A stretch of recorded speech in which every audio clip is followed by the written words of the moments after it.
اور ہم ان سے پوچھتے ہیں کہ ضلع جہلم میں اس وقت سیاسی صورتحال کیا جا رہی ہے اور ٹکٹوں کے حوالے سے کیا صورتحال ہے.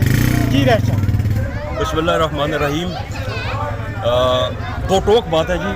باتوں کو زیادہ لمبا کرنا بھی نہیں چاہیے, ناپ تول کے بولنا چاہیے اور ایک کوزے میں اس کو بند کر دینا چاہیے. جو ہماری جماعت ہے جس کا نام مسلم لیگ نون ہے, آپ نے شاید کل بھی میاں نواز شریف صاحب کا بیان دیکھا ہوگا. انہوں نے بھی کل یہ بیان دیا ہے اسی بات کے اوپر کہ ٹکٹ انہی کا ٹکٹ ہے جو ٹکٹ کو ڈیزرو کرتے ہیں.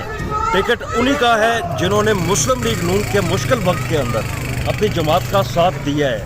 ٹکٹ انہی بندوں کا ہے جو اپنی جماعت کے ساتھ مستقیم ہر ٹائم کھڑے رہے.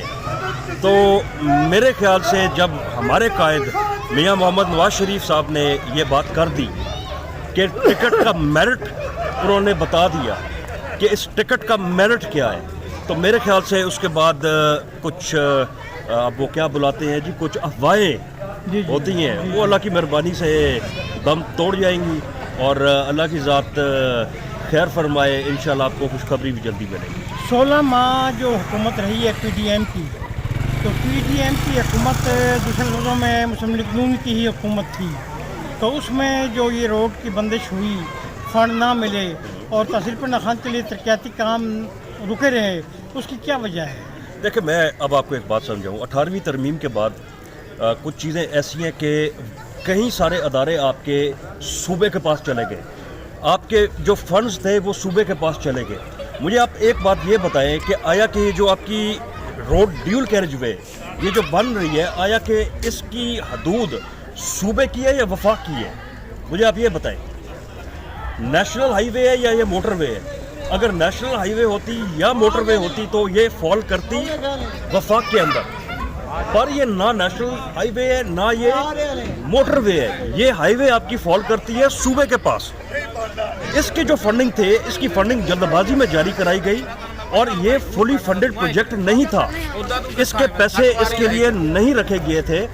جب اس کے پیسے نہیں رکھے گئے, آپ کو یاد ہوگا جب پرویز الائق صاحب پنجاب کے اندر آئے تو اس ٹائم پنجاب نے تھوڑے تھوڑے کر کے پیسے وفاق کو دیے.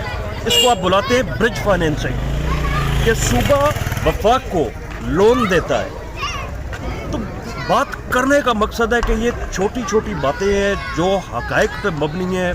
ہمارے کچھ عزیز ہیں وہ آتے ہیں, آ کے تقریریں کرتے ہیں اور چلے جاتے ہیں. وہ جو عوام الناس ہے ان کو یہ چیز بتاتے ہی نہیں ہے کہ اس منصوبے کا رکنے کی وجہ کیا تھی اصل, کہ کل کو جب یہ منصوبہ مکمل ہونا ہے, آیا کہ اس منصوبے کو وفاق چلائے گا یا صوبہ چلائے گا؟ آیا کہ اس کی مینٹیننس وفاق کرے گی یا صوبہ کرے گی؟ آیا کہ یہ جو منصوبہ ہے جب وفاق نے اس کے پیسے دے دیے تو اس نے شفٹ ہو جانا ہے صوبے کی طرف.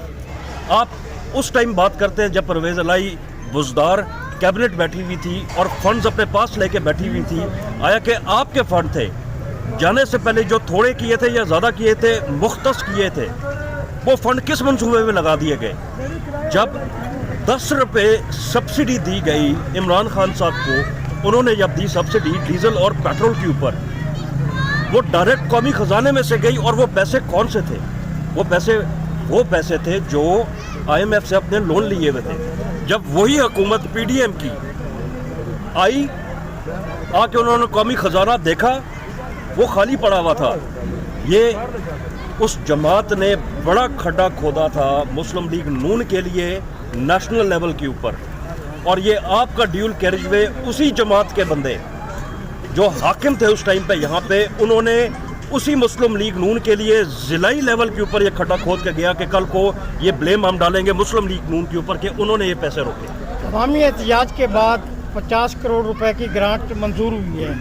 ایک سیاسی جماعت کے جو ایم این اے کے امیدوار ہیں وہ کہہ رہے ہیں کہ یہ راجہ پرویز اشرف کے ذریعے ہم نے منظور کرائے ہیں. اس بارے میں آپ کا کیا موقف ہے اور آپ کیا کہیں گے؟ دیکھیں ماشاءاللہ انویسٹیگیٹو جرنلسٹ ہیں آپ کا کام ہی یہ ہے کہ آپ بات کی تہ میں پہنچیں. جب تک آپ بات کی تہ میں نہیں پہنچتے تب تک آپ اس کو خبر نہیں بناتے. بات ٹھیک ہے جی؟